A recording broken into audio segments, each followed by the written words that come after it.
चलो बच्चों, तो आगे बढ़ते हैं। अपना क्रैश कोर्स सीरीज का अगला लेक्चर है पीरियड टेबल। बहुत सिंपल से क्वेश्चन आते हैं एग्जाम में, डायरेक्ट आपका ऑर्डर पूछ लेते हैं सीधा, जैसे आयनस एनर्जी का ऑर्डर बता दो, इलेक्ट्रॉन एफिनिटी का ऑर्डर बता दो, इस टाइप से कुछ ऑर्डर्स होते हैं। और मेजरली इसमें एक्सेप्शन पर ज्यादा फोकस करना है आपको, क्योंकि वही वाले क्वेश्चन एग्जाम में आते हैं। ठीक है, तो मैं यहां पर ज्यादा डिटेल में नहीं जाऊंगा, मैं आपको सिर्फ यहां ट्रेंड बता दूंगा, याद करने के तरीके होंगे वो बता दूंगा, एक्सेप्शन बता दूंगा। ठीक है, कौन कौन सी प्रॉपर्टी हम डिस्कस करने वाले हैं? Atomic size, ionic size, ionisation energy, electron gain enthalpy, electronegativity और नेचर ऑफ ऑक्साइड्स। बस इतने में से ही क्वेश्चन आता है। ठीक है, बाकी अगर आपको सारा डिटेल में पढ़ना है तो पीरियड टेबल का पूरा चैप्टर मैंने करा रखा है, क्वेश्चंस के साथ करवा रखा है, आप जाके वहां पे देख सकते हैं। ठीक है, अगर आपको फटाफट से क्विक रिवीजन करना है तो यहां पर ध्यान से देखना बस, है ना। एटॉमिक साइज की अगर बात करेंगे तो हम दो ट्रेंड के बारे में बात करते हैं। नंबर 1 ट्रेंड इसमें होता है इन पीरियड, मतलब लेफ्ट टू राइट अगर हम बात करें। ठीक है, इन पीरियड अगर मैं लिखूंगा मतलब लेफ्ट टू राइट जा रहे हैं। ठीक है, तो लेफ्ट टू राइट जाने पर जेड इफेक्टिव बढ़ता है। देखो, जेड इफेक्टिव बढ़ने का मतलब इफेक्टिव न्यूक्लियर चार्ज बढ़ना, मतलब अट्रैक्शन बढ़ना, सिग्मा बढ़ना मतलब रिपल्सन बढ़ना, ये ध्यान रखना। ठीक है, तो जेड इफेक्टिव बढ़ता है। अच्छा, सिग्मा क्या होता है? स्क्रीनिंग कांस्टेंट है ना, ध्यान रखना। जेड इफेक्टिव बढ़ता है तो अट्रैक्शन बढ़ेगा, और अट्रैक्शन अगर बढ़ेगा तो साइज क्या हो जाएगा? कम हो जाएगा। तो left to right size decrease होता है, ये ध्यान रखना। सेकंड क्या है? Number 2 in group. जब भी मैं ग्रुप लिखूंगा मतलब क्या बोल रहा हूं मैं? Top to bottom. ये लेफ्ट टू राइट, ये टॉप टू बॉटम। ठीक है, यहां लिख भी देता हूं टॉप टू बॉटम, और ये क्या है? Left to right. ठीक है, तो टॉप टू बॉटम अगर आते हैं तो ऑर्बिट नंबर या शेल नंबर बढ़ता है तो साइज बढ़ता है। ठीक है, ये कनेक्शन है। अब कुछ एक्सेप्शंस होते हैं, बहुत ध्यान से लिखना। पहला एक्सेप्शन ये है कि inert gas has highest radii. Size बोलो, रेडियाई बोलो, रेडियस बोलो, ठीक है, बात बराबर है। इनर्ट गैस है highest radii in respective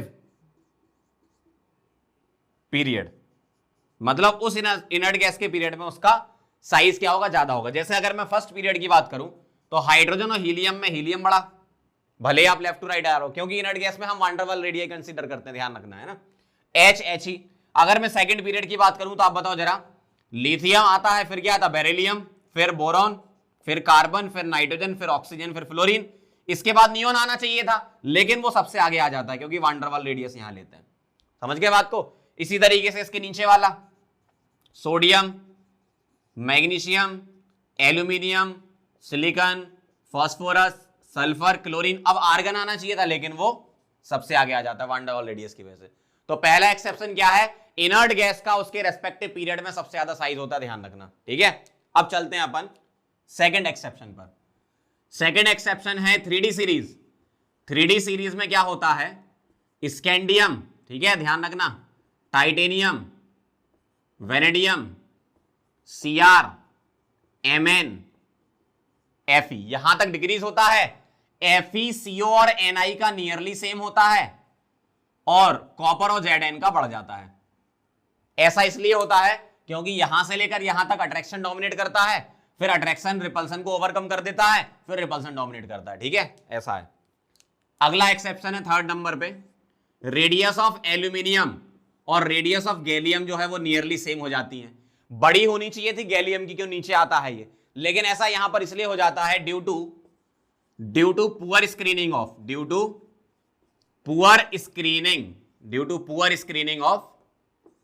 3d10 electrons in gallium, क्योंकि गैलियम का एटॉमिक नंबर 31 है ना, उसी में तो 3d भरोगे, एल्यूमिनियम में थोड़ी 3d भरेगा, है ना। तो ये इसका रीजन है, ध्यान रखना आप, जिसकी वजह से क्या होता है भाई, स्क्रीनिंग पुअर होने का मतलब रिपल्सन पुअर है तो अट्रैक्शन डोमिनेट करेगा, तो गैलियम का साइज कम होते होते इतना हो जाएगा कि एल्यूमिनियम के बराबर हो जाता है नियरली। ठीक है, पॉइंट नंबर 4 क्या कहता है? रेडियस ऑफ 4D सीरीज और रेडियस ऑफ 5D सीरीज ये नियरली इक्वल होती है।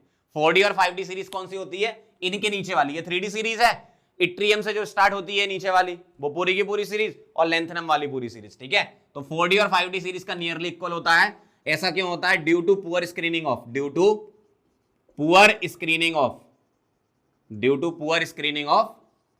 4f14 electrons.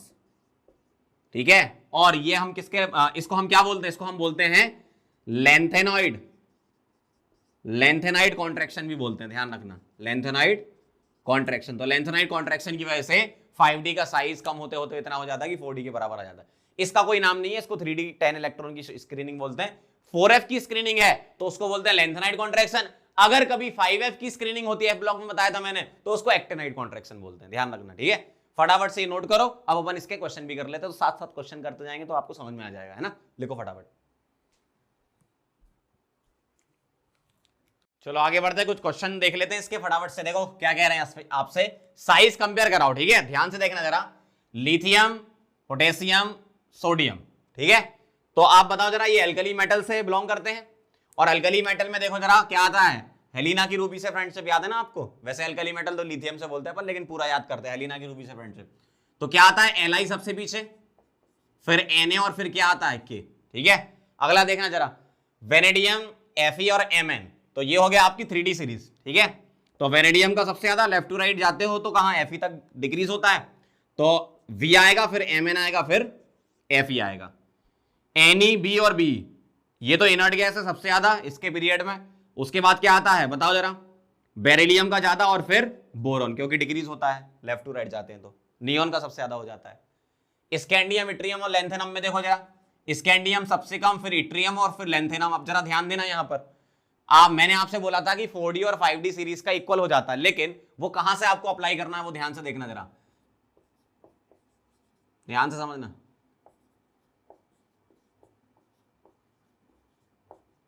इस तरीके से सीरीज होती है ये 3D सीरीज, ये 4D सीरीज, और ये 5D सीरीज, आप जानते हो। अब आप एक बात बताओ, लेंथेनम का एटॉमिक नंबर 57 है और इसका 72 है, इसका मतलब F तो इसके बाद ही भरोगे ना, तो लेंथेनम जो है वो D में आ रहा है, ये ध्यान रखना। तो यहां पर आपको अप्लाई नहीं करना 4D 5D सीरीज वाला केस, यहां तो नॉर्मल ट्रेंड है, top to bottom orbit number बढ़ रहा है, इसका मतलब साइज बढ़ रहा है। वो आपको कहां अप्लाई करना है, इस जगह। तो यहां क्या होगा, इनका इक्वल हो जाएगा, आपको क्या करना है, इसके बाद यहां पर अप्लाई करना है, ये समझ गए। तो आप देखो जरा, इसका ऑर्डर तो ऐसे ही रहेगा, टॉप टू बॉटम इंक्रीजेस, लेकिन यहां जो टाइटेनियम है, ध्यान से देखना, यहां जो टाइटेनियम है वो कम रहेगा, लेकिन जिरकोनियम और हफनियम क्या हो जाएगा, इक्वल हो जाएगा। और ये वाला क्वेश्चन कई बार पूछा जा चुका है एग्जाम में, ठीक।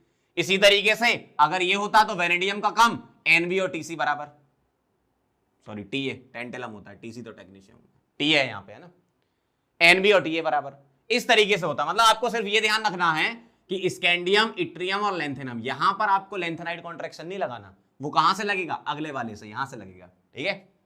अगला देखना जरा, बोरॉन सबसे कम, और एल्यूमिनियम और गैलियम का तो नियरली इक्वल हो जाता है, और उसके बाद क्या आता है, इंडियम, तो ये इसका आंसर हो जाएगा। तो आप देखो जरा, इस वाले को अगर छोड़ दो तो बाकी सारे एक्सेप्शन से रिलेटेड क्वेश्चन है, बहुत ध्यान से देख लो आप। मतलब एग्जाम में आपसे एक्सेप्शन से ही क्वेश्चन पूछेंगे और उसी से ही क्वेश्चन पूछे जाते हैं। नॉर्मल ट्रेंड के क्वेश्चन पीरियड टेबल में बहुत ही कम पूछे जाते हैं, एक्सेप्शन वाले क्वेश्चन कई बार पूछे गए, ठीक है। तो एक्सेप्शन पे मेन फोकस करना आपको, और क्वेश्चन जो मैं कराऊंगा बस वो देख लो, काम हो जाएगा, है ना, सीधी सी बात है, नोट करो इसे। आगे बढ़ते हैं, अगला टॉपिक है आयनिक रेडियाई, ठीक है। आयनिक रेडियस में हम क्या करते हैं, दो ट्रेंड लिखते हैं यहां भी। पहला ट्रेंड है लेफ्ट टू राइट, ध्यान से देखना जरा, लेफ्ट टू राइट। और आयनिक रेडियस जब कभी भी आपसे लेफ्ट टू राइट पूछेंगे तो लेफ्ट टू राइट में आपको मिलेंगे आइसो इलेक्ट्रॉनिक स्पीसीज, ध्यान रखना, आइसो इलेक्ट्रॉनिक मिलेंगे, आइसो इलेक्ट्रॉनिक स्पीसीज मिलेंगे। और इसमें क्या होता है, आइसो इलेक्ट्रॉन मतलब सेम नंबर ऑफ इलेक्ट्रॉन्स। तो इसमें क्या होता है, जो आयनिक साइज होता है वो इनवर्सली प्रोपोर्शनल होता है एटॉमिक नंबर के। एटॉमिक नंबर अगर ज्यादा तो साइज क्या हो जाएगा, कम। कनेक्टिविटी वो जेड इफेक्टिव से ही है, अगर रीजन आपको देना है तो। इफेक्टिव न्यूक्लियर चार्ज बढ़ेगा, अट्रैक्शन बढ़ेगा, साइज कम हो जाएगा, इस तरीके से होता है। मैं कुछ ऑर्डर लिखता हूं लेफ्ट टू राइट वाला, बहुत बार एग्जाम में पूछा गया, ध्यान से लिखना है ना, मोस्ट इंपॉर्टेंट। पहला N3 माइनस का ज्यादा, फिर O2 माइनस, फिर F माइनस, फिर Na प्लस, ये सबके सब 10 इलेक्ट्रॉन वाले आइसो इलेक्ट्रॉनिक है, ठीक है। Mg2 प्लस, फिर Al3 प्लस, इस टाइप से। एक ऑर्डर और लिख रहा हूं सेकंड नंबर पे, P3 माइनस, S2 माइनस, इसी के नीचे वाला F माइनस के नीचे Cl माइनस, इधर K प्लस, और इधर Ca2 प्लस, ये वाले ऑर्डर है, ठीक है, समझ गए बात को। अगला है टॉप टू बॉटम, ये तो लेफ्ट टू राइट लिख दिया, इन पीरियड हो गया। सेकंड इन ग्रुप मतलब top to bottom. Top to bottom में क्या होता है, सीधा सीधा सा है, ऑर्बिट नंबर या शेल नंबर बढ़ता है तो साइज क्या होता है, बढ़ता है। इसका आंसर देखो कैसे कुछ लिख लेते हैं अपन, इसमें भी कुछ इंपॉर्टेंट ऑर्डर्स लिख लेते हैं, जैसे Li plus Na plus K plus RB plus cs plus, इस तरीके से Li Na K RB cs top to bottom आ रहे हो, है ना, पहला। दूसरा F minus Cl minus Br minus और I माइनस, इस टाइप से, ठीक है। तो टॉप टू बॉटम सीधा सीधा सा है, ऑर्बिटल नंबर बढ़ रहा है तो साइज बढ़ेगा।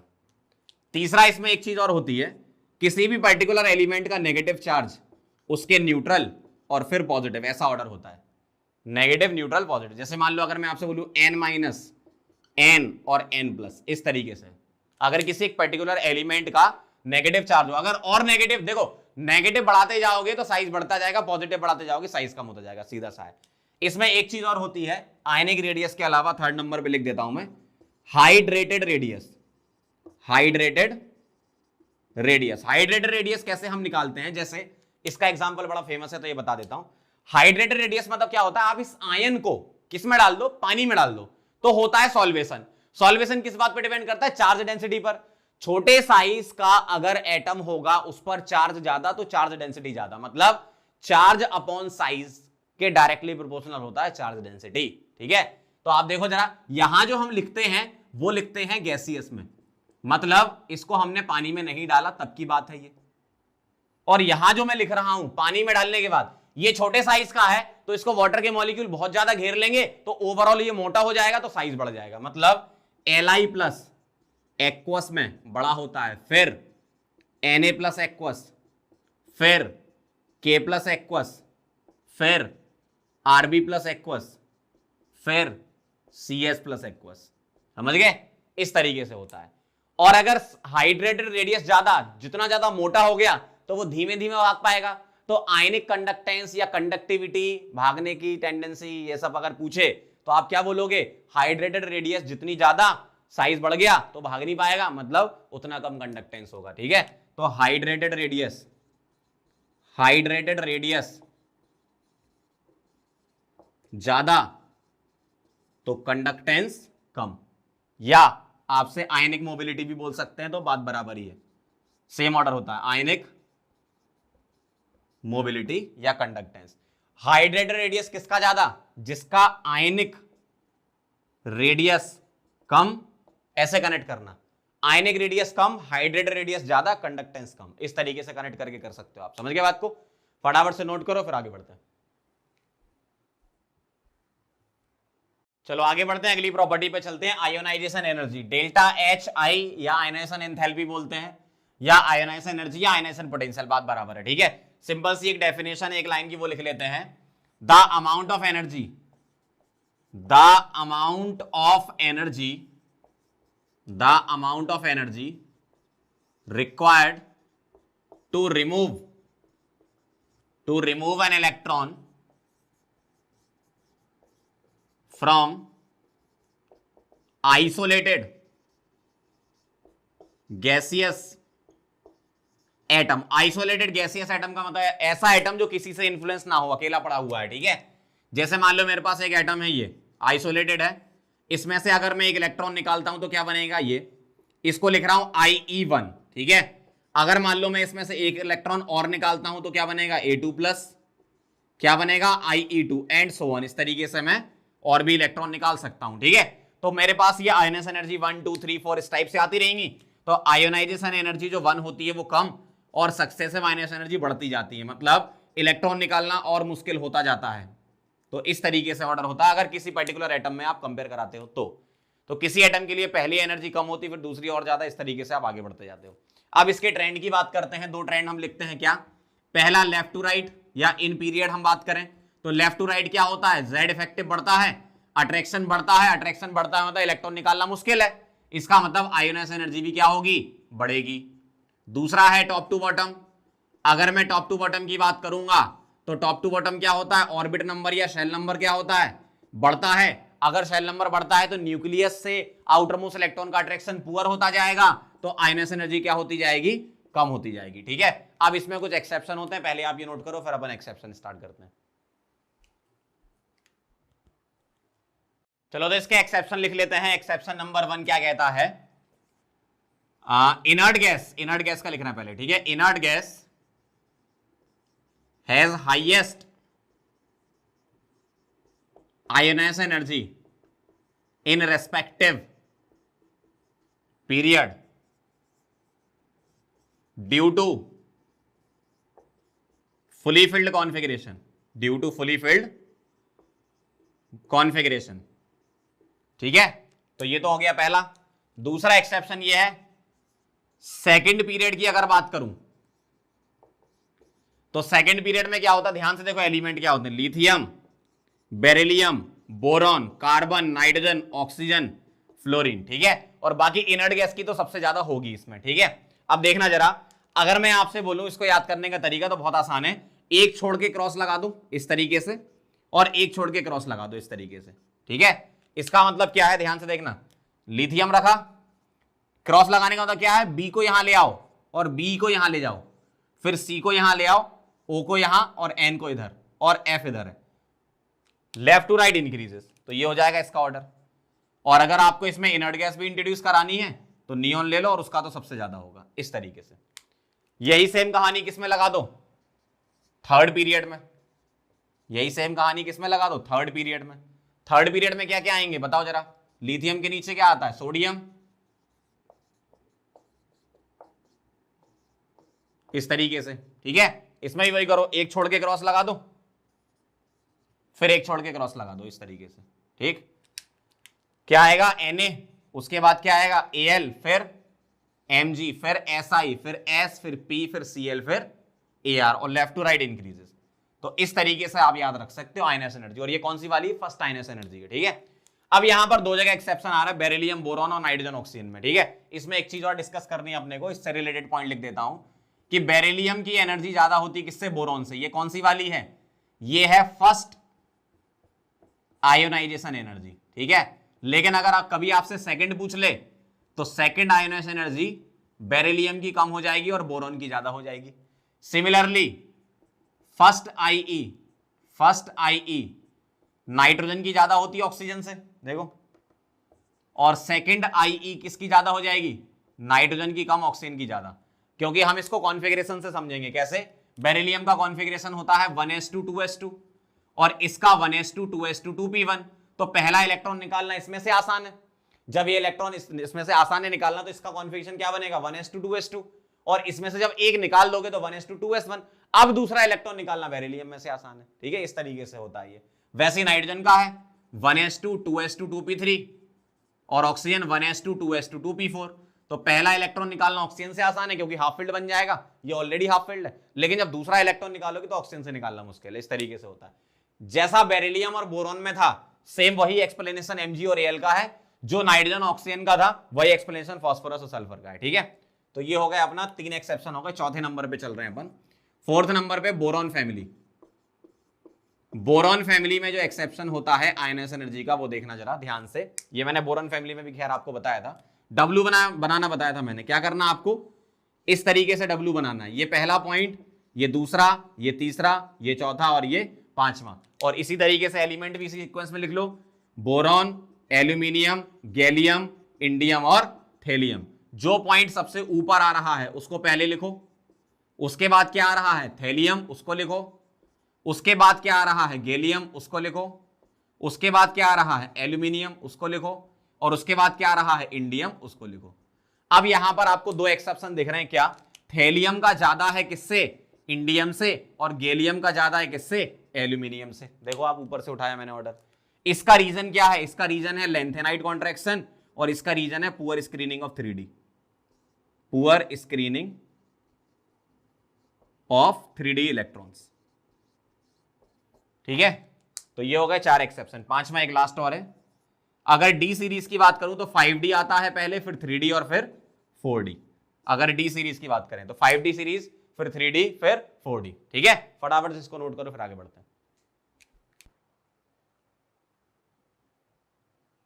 चलो आगे बढ़ते हैं, कुछ क्वेश्चन कर लो जरा आयनस एनर्जी के क्या क्या हैं, देखना ध्यान से। इन तीनों में कंपेयर करानी है, ठीक है। तो अभी जो क्रॉस वाला मैंने तरीका बताया था उसमें देख लो आप, बेरिलियम, फिर कार्बन आता है, फिर क्या आता है, नाइट्रोजन, ठीक है। अगर इन तीनों को कंपेयर कराएं तो ऑक्सीजन नाइट्रोजन और नियोन में देखो जरा, नियोन सबसे पहली बात इनर्ट गैस है सबसे ज्यादा, नाइट्रोजन ऑक्सीजन में नाइट्रोजन का ज्यादा होता है, फिर ऑक्सीजन होता है, हाफ फील्ड वाला है ये वाला। सिमिलरली यहां पर भी ऐसे आएगा, AR आएगा, फिर P आएगा और फिर S आएगा, इसी का ही नीचे वाला पार्ट है ये। अगला देखो टाइटेनियम, जिरकोनियम, हफनियम, ये 5D 3D 4D वाला केस हो गया। तो आप याद करो 5D सीरीज में कौन आता है, 5D सीरीज में कौन आता है, HF आता है, ठीक है। फिर आता है 3D मतलब TI, और फिर आता है 4D मतलब ZR, इस तरीके से। MgCSR इसमें कोई एक्सेप्शन नहीं, अल्कलाइन अर्थ मेटल है ये। ऊपर से नीचे आने से एनर्जी क्या होती है, डिक्रीज। तो मैग्नीशियम की सबसे ज्यादा, फिर Ca, फिर Sr। ये बोरॉन फैमिली सबसे भयंकर एक्सेप्शन है बोरॉन फैमिली का, याद रखना। गैलियम आता है, फिर एल्यूमिनियम आता है और फिर इंडियम आता है, वो W बनाना बताया था मैंने, ठीक है। उस तरीके से याद कर लेना, फटाफट से नोट करो, फिर अगली प्रॉपर्टी पे चलते हैं। चलो आगे बढ़ते, प्रॉपर्टी नंबर 5 क्या कहती है, इलेक्ट्रॉन गेन एंथैल्पी। छोटी सी डेफिनेशन है, फटाफट से लिख लेते हैं। The amount of energy, the amount of energy, the amount of energy required और released by gain of an electron in isolated gaseous atom। ठीक है, ध्यान से देखना जरा मैं क्या कहना चाह रहा हूं। जैसे एक एटम है मेरे पास A, इसने इलेक्ट्रॉन लिया तो क्या बनाएगा, ये A नेगेटिव बनाएगा। A ने इलेक्ट्रॉन लिया तो क्या बनाएगा, A नेगेटिव बनाएगा। तो इस रिएक्शन में जो एनर्जी निकलेगी डेल्टा Heg या एब्जॉर्ब होगी, उसको हम बोलेंगे क्या, इलेक्ट्रॉन गेन एंथैल्पी। अगर मान लो मेरे पास पहले से ही नेगेटिव है, उसमें मैंने इलेक्ट्रॉन ऐड किया, अब एक होता अगर मुझे दोबारा इलेक्ट्रॉन ऐड करना है तो अब होगा नेगेटिव में रिपल्सन, तो बनेगा तो जरूर A2-, लेकिन अब आपको एनर्जी देनी पड़ेगी, क्यों, इलेक्ट्रॉन ऐड करना है। तो डेल्टा Heg यहां पर जो होगा वो पॉजिटिव होगा। ये वाला पॉजिटिव हो भी सकता है और नेगेटिव भी हो सकता है। यूजुअली नेगेटिव होता है, नेगेटिव होने का मतलब एनर्जी निकलना। एब्जॉर्ब कुछ केसेस में होती है, जैसे इनर्ट गैसेस हो गए, उनकी जो होती है वो पहली वाली ही पॉजिटिव हो जाती है। नाइट्रोजन हो गया, उसकी पहली वाली ही पॉजिटिव हो जाती है, ऐसा होता है। तो डेल्टा Heg क्या है, यूजुअली तो नेगेटिव होती है पहली वाली, लेकिन कुछ केसेस में पॉजिटिव भी होती है। लेकिन जो सेकंड है, सेकंड वाली, अगर मैं इसको 1 लिखूं, इसको 2 लिखूं, सेकंड वाली, थर्ड वाली, फोर्थ वाली, ये सारी की सारी पॉजिटिव होती है। क्यों, एक बार नेगेटिव बन गया तो अब आपको इलेक्ट्रॉन ऐड करना है इसमें, और इलेक्ट्रॉन ऐड करना है मतलब रिपल्सन होगा नेगेटिव नेगेटिव के बीच का, इसका मतलब आपको एनर्जी देनी पड़ेगी। समझ गए बात। अब एक बात और आती है, जैसे अगर मैं आपसे पूछूं कि आयोनाइजेशन एनर्जी और इसमें कुछ तो रिलेशन है, कुछ तो रिलेशन आ रहा है ना। जैसे अगर मैं आपसे बोलूं सोडियम Na, ठीक है, ध्यान से देखना, Na ने इलेक्ट्रॉन रिलीज किया, Na ने इलेक्ट्रॉन रिलीज किया, तो इसके लिए कुछ एनर्जी है x। तो बताओ Na प्लस अगर इलेक्ट्रॉन लेगा तो इसके लिए एनर्जी क्या होगी, ऑब्वियसली -x। भाई यहां पर अगर इलेक्ट्रॉन निकालने के लिए एनर्जी देनी पड़ रही है तो यहां से इलेक्ट्रॉन ऐड करने के लिए एनर्जी निकलेगी। तो कुछ ना कुछ इसमें कनेक्शन है। मतलब आयोनाइजेशन एनर्जी की अगर मैं बात करूं तो वो इलेक्ट्रॉन गेन एंथैल्पी का उल्टा है, ठीक है। मतलब अगर न्यूमेरिकल वैल्यूज की बात करें, सपोज आपसे बोला है कि इसमें 5 इलेक्ट्रॉन वोल्ट एनर्जी लग रही है, तो बताओ जो एनर्जी निकलेगी इस रिएक्शन में वो कितने निकलेगी, -5। भाई उसका उल्टा ही तो है रिएक्शन, है ना। तो ये कनेक्शन है। अब इसके ट्रेंड के बारे में बात कर लेते हैं। 2 ट्रेंड होते हैं, left to right.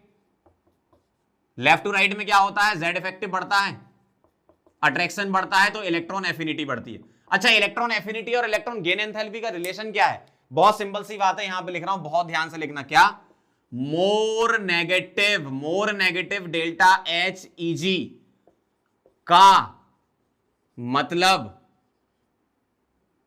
Electron affinity ज्यादा। इंग्लिश वाली हिंदी तो पढ़ी लेते होगे, समझ रहे हो। मोर नेगेटिव डेल्टा Heg का मतलब Ea ज्यादा, ये वाली बात है। जैसे अगर आपसे बोला किसी एक प्रोसेस में -300 एनर्जी निकल रही, -300 जूल मान लो निकल रही है, और एक में निकल रही है -200, एक में -300 और एक में -200, तो किसकी एफिनिटी ज्यादा, जिसमें ज्यादा एनर्जी निकल रही है, मतलब 300 वाले की। ऐसा होता है। तो लेफ्ट टू राइट ऐसा है। सेकंड है top to bottom. Top to bottom क्या होता है, साइज बढ़ता है, अट्रैक्शन कम हो जाता है, इलेक्ट्रॉन एफिनिटी क्या हो जाएगी, कम हो जाएगी। लेकिन इलेक्ट्रॉन एफिनिटी के आंसर कभी भी नॉर्मल ट्रेंड से नहीं आते, इसका हमेशा क्वेश्चन एक्सेप्शन का ही आता है। तो अब मैं जो एक्सेप्शन लिख रहा हूं इसके लिए ध्यान रखना, इलेक्ट्रॉन गेन एंथैल्पी या एफिनिटी बोलो, इसके लिए ज्यादा एक्सेप्शन आपको ध्यान रखने पड़ेंगे, ठीक है, क्योंकि इसका एक्सेप्शन का ही क्वेश्चन आज तक आया है। ठीक, फटाफट से नोट करो फिर आगे बढ़ते हैं। चलो आगे बढ़ते हैं। इसके एक्सेप्शन बहुत इंपॉर्टेंट है, ध्यान से लिखना जरा, मैं लिख रहा हूं और याद करने का तरीका बता दूंगा आपको। पहला एक्सेप्शन है सेकंड पीरियड में, सेकंड पीरियड में एक्सेप्शन है, ध्यान से देखना जरा।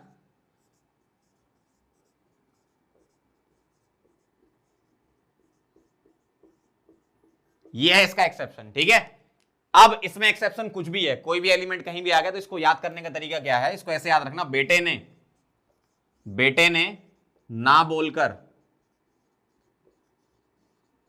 लड़की को, सीओ मतलब को, फंसाया, बेटे ने ना बोलकर लड़की को फंसाया, ऐसे याद कर लेना। और थर्ड पीरियड का भी एक्सेप्शन है। थर्ड पीरियड में क्या आता है, ध्यान से देखना जरा।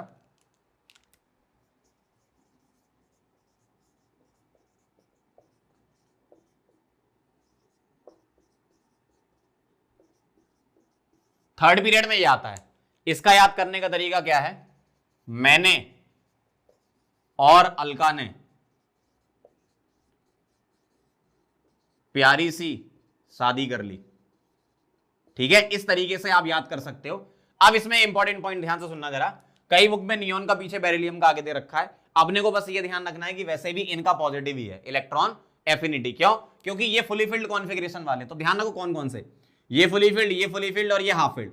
तो ये जो है ना, इन तीनों का अगर कभी क्वेश्चन में ऐसा लिखा हो कि इलेक्ट्रॉन एफिनिटी 0 या इलेक्ट्रॉन गेन एंथैल्पी 0 या पॉजिटिव, ठीक है, ध्यान से सुनो, 0 और पॉजिटिव इनका होता है। कौन सा वाला? पहला वाला। ये जो ट्रेंड लिखते हैं ना अपन, ये एक्सेप्शन वाले जो लिख रहा हूं, वो फर्स्ट वाले लिख रहा हूं, है ना, फर्स्ट इलेक्ट्रॉन गेन एंथैल्पी की बात चल रही है। तो 0 बोले आपसे या पॉजिटिव बोले, तो इन तीनों का होता है। और यहां पर इन दोनों का 0 या पॉजिटिव, वो क्वेश्चन पे डिपेंड करता है। मान लो आपसे बोला गया है कि किसका इलेक्ट्रॉन एफिनिटी पॉजिटिव है या किसका इलेक्ट्रॉन की एंथैल्पी पॉजिटिव, ऐसा बोल दो, या 0 है, दो में से कोई एक क्वेश्चन लिखा होगा, तो इन एलिमेंट में से आप देख लेना, वही आंसर होगा। 0 का मतलब क्या होता है, इलेक्ट्रॉन लेने की इच्छा ही नहीं है, क्योंकि पहले से ही फुली फिल्ड या हाफ फिल्ड है। अच्छा, हाफ फिल्ड तो ये भी है, तो यहां क्यों नहीं हो रहा है ऐसा? क्योंकि यहां पर वैकेंट डी है इसके पास, तो ये इलेक्ट्रॉन ले सकता है, जबकि यहां वैकेंट डी नहीं होते, ध्यान रखना। तो 1 2 3 4 5 ये जो लिखे हैं अभी तक बोर्ड पे, मतलब सीधी सी बात है, alkaline earth metal fully filled होता है, इनर्ट गैस फुली फिल्ड होते हैं, तो वो इलेक्ट्रॉन लेना नहीं चाहेंगे, तो उनका इलेक्ट्रॉन गेन एंथैल्पी या तो 0 होगा, और अगर जबरदस्ती ऐड करा रहे तो प्लस हो जाएगा, ठीक है, सीधी सी बात है। चलो ये हो गया सेकंड और थर्ड पीरियड। अब आगे बढ़ते हैं। तीसरा एक्सेप्शन ये है कि 3p मतलब थर्ड पीरियड एलिमेंट कोई भी हो, उसका सेकंड पीरियड से ज्यादा होता है। क्यों? क्योंकि वैकेंट डी ऑर्बिटल होते हैं, ठीक है, due to vacant D orbitals, ठीक है, थर्ड पीरियड वालों का ज्यादा होता है सेकंड पीरियड से। फोर्थ एक्सेप्शन बहुत इंपॉर्टेंट, कई बार क्वेश्चन आया है, हेलोजेंस में Cl F Br I vacant D orbital की वजह से, इसी का रीजन, इसका भी रीजन ये है और इसका रीजन भी यही है। फिफ्थ एक्सेप्शन है ऑक्सीजन फैमिली में सल्फर TePO, ऑक्सीजन का सबसे कम, ड्यू टू कॉम्पैक्ट नेचर बोलते हैं, अपने ही दूसरे एटम के साथ बॉन्ड बनाने की टेंडेंसी ज्यादा होती है, ड्यू टू कॉम्पैक्ट नेचर। समझ गए बात को?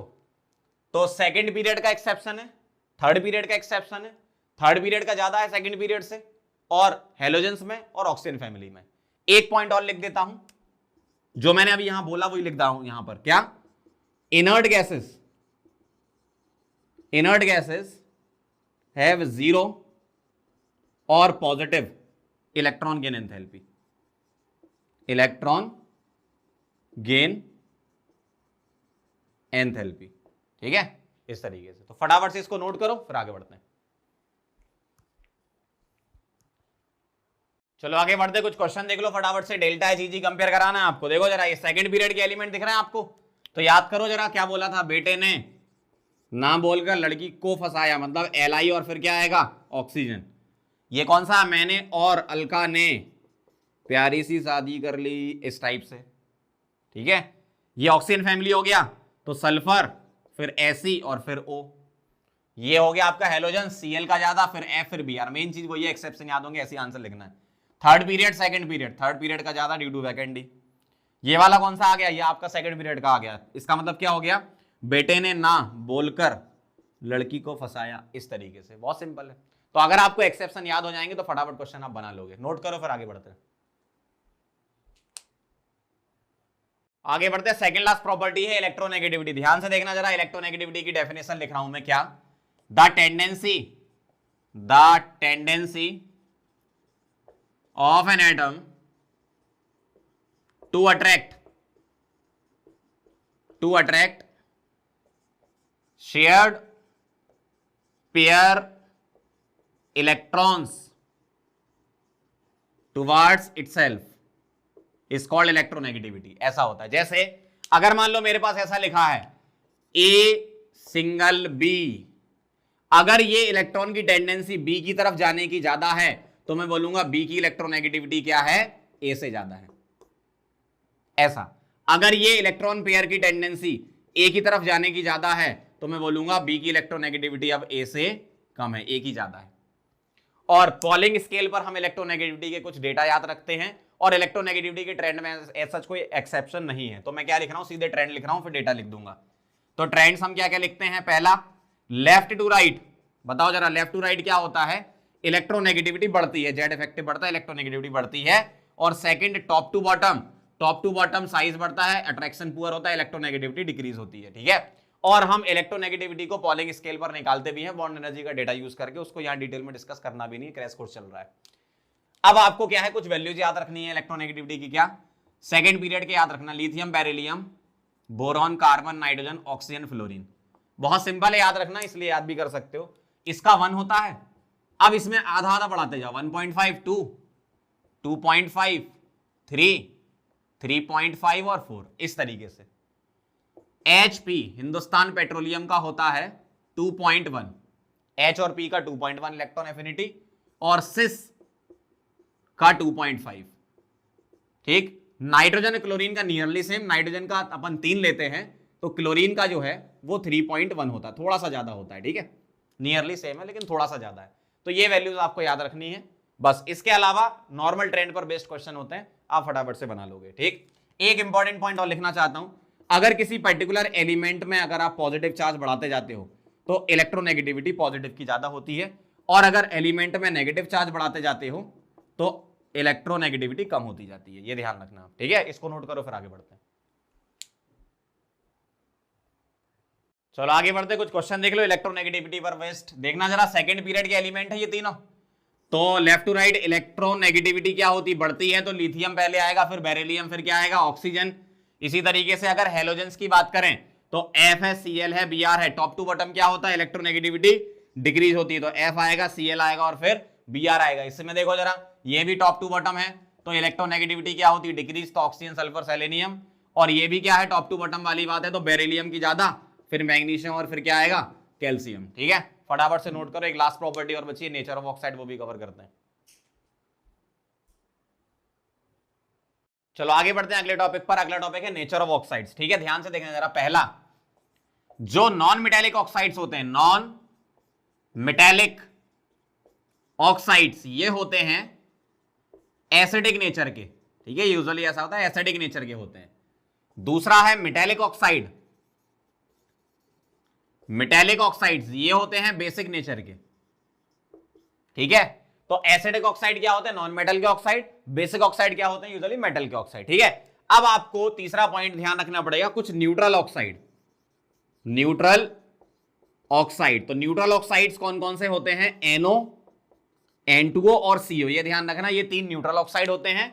और एम्फोटेरिक ऑक्साइड, ये वाला क्वेश्चन बहुत बार एग्जाम में आया। ठीक है, एम्फोटेरिक ऑक्साइड मतलब जो एसिडिक और बेसिक दोनों ही नेचर दिखाते हैं। कौन कौन से आपको याद रखने हैं, V2O5, Cr2O3, ZNO, Al2O3, SN के दोनों SNO SNO2, PB के दोनों PBO PBO2 और बेरिलियम का। तो कौन कौन से आपको याद रखना है, VCr vanadium, chromium, Zn, Al, SN, Pb और Be, इनके ऑक्साइड एम्फोटेरिक होते हैं। कैसे याद रखोगे? वर्णाकार में जनाबे आली सनक पड़े बे। ठीक है, इस टाइप से आप याद कर लेना, बहुत इंपॉर्टेंट क्वेश्चन होता है एम्फोटेरिक ऑक्साइड का। अब इसमें आपसे एसिडिक स्ट्रेंथ पूछते हैं, तो मैं ट्रेंड लिख देता हूं किसका? एसिडिक स्ट्रेंथ का। एसिडिक स्ट्रेंथ की अगर बात आती है, एसिडिक स्ट्रेंथ, ध्यान से देखना जरा, दो ट्रेंड हम लिखेंगे, left to right, top to bottom. तो पहला है लेफ्ट टू राइट, तो left to right non metallic character बढ़ता है, नॉन मेटेलिक कैरेक्टर बढ़ेगा तो एसिडिक स्ट्रेंथ क्या होगी? बढ़ेगी। दूसरा ट्रेंड क्या है? Top to bottom, top to bottom non metallic character कम होगा, क्यों? मेटेलिक कैरेक्टर बढ़ेगा, तो नॉन मेटेलिक कम होगा तो एसिडिक स्ट्रेंथ क्या हो जाएगी? कम। तो top to bottom acidic strength कम होती है। अगर एक ही एलिमेंट के डिफरेंट ऑक्साइड आ गए तो तीसरे पॉइंट में ये लिखेंगे oxides of same element, oxides of same element अगर आया, सेम एलिमेंट, तो ऑक्सीडेशन नंबर से चलेंगे। Acidic strength is directly proportional to oxidation number. जैसे अगर आपसे SO3 का पूछ लिया और SO2 कौन अच्छा है, तो आप बोलोगे यहां +6 ऑक्सीडेशन नंबर है, यहां 4, तो ये ज्यादा अच्छा है। इस तरीके से चलते हैं अपन, समझ गए बात को? और अगर आपसे फोर्थ पॉइंट में ऑक्सी एसिड का पूछ लिया, acidic strength of oxy acid भी लिख देता हूं मैं यहां पे, है ना, ये तो मैंने ऑक्साइड के लिए लिखे। ऑक्सी एसिड्स में अगर बात करेंगे तो सिंपल सा है, acidic strength is directly proportional to oxidation number. जैसे HClO4 इसकी ज्यादा, ये ऑक्सी एसिड्स हैं, HClO3 की ज्यादा, फिर HClO2, फिर HClO, इस तरीके से। H2SO4 की ज्यादा, किससे? H2SO3 से, क्योंकि ऑक्सीडेशन नंबर कम हो रहा है। ध्यान से देखो जरा, यहां कितना है? +7, यहां +5, यहां +3, यहां +1, यहां +6, यहां सल्फर का +4। तो अगर acidic strength of oxy acid पूछे तो directly proportional to oxidation number. एक इसमें एक्सेप्शन भी होता है, उसको अलग से लिख देता हूं यहां पर, ध्यान से इसको याद रखना। क्या H3PO2 की ज्यादा होती है, फिर H3PO3 होता है, और फिर H3PO4 होता है। ध्यान रखना, यहां ऑक्सीडेशन नंबर इसकी कितनी है? +1, इसकी कितनी है? +3, और इसकी कितनी है? +5। फिर भी ये ज्यादा एसिडिक है। इसका जो रीजन होता है ड्यू टू रेजोनेंस। ठीक है, ये ध्यान रखना, ड्यू टू रेजोनेंस। ठीक है, तो ये चीजें हैं आपको जो ऑक्साइड्स में याद रखनी है। मैंने ऑक्साइड के अलावा आपको ऑक्सी एसिड का भी साथ में बता दिया।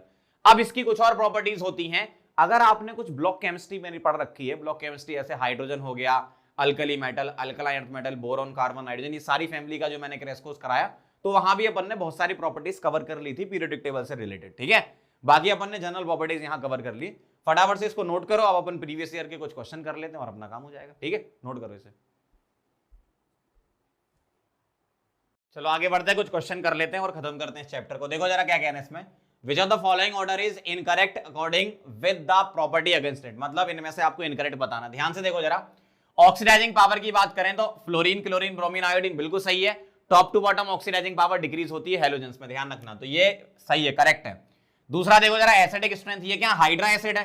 हाइड्रा एसिड में एसिडिक स्ट्रेंथ क्या होती है? लेफ्ट टू राइट बढ़ती है और टॉप टू बॉटम बढ़ती है हाइड्रा एसिड में। ठीक है, जैसे CH4, अमोनिया, H2O, HF बढ़ती जाएगी लेफ्ट टू राइट, और टॉप टू बॉटम आओगे तो भी बढ़ती जाएगी। ठीक है, तो ये भी सही है।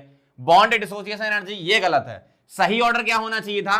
Cl2 आता है, फिर Br2 आता है, फिर F2 आता है, फिर I2 आता है, क्योंकि यहां लोन पे रिपल्सन होता है। ठीक है, ये अपन ने हेलोजन वाले चैप्टर में भी पढ़ रखा है। ठीक है, तो बॉन्ड डिसोसिएशन एनर्जी का ये इनकरेक्ट ऑर्डर है, तो इनकरेक्ट पूछा है तो आंसर सही आ जाएगा। इलेक्ट्रोनेगेटिविटी चेक कर लो, सही क्यों है? टॉप टू बॉटम डिक्रीज होता है, बिल्कुल सही है। चलो आगे बढ़ते हैं। Compare basic strength, basic strength कैसा कंपेयर कराते हैं? एसिडिक हमने सीख रखी है, left to right acidic strength बढ़ती है तो बेसिक स्ट्रेंथ कम होती जाएगी। तो element left to right arrange कर लो, सोडियम आएगा, फिर क्या आएगा? मैग्नीशियम आएगा, फिर कॉपर आएगा, और फिर लास्ट में क्या आएगा? Al2O3, और इवन Al2O3 तो एम्फोटेरिक होता है। ठीक है, ये ऑर्डर हो जाएगा बेसिक स्ट्रेंथ का।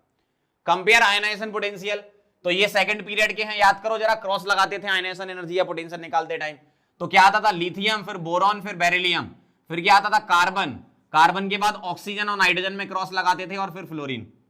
वही क्रॉस वाला मेथड लगाना आपको यहां पे। ठीक है, कंपेयर इलेक्ट्रोनेगेटिविटी, अब देखो ये दोनों सेकंड पीरियड के हैं, ये थर्ड पीरियड के हैं।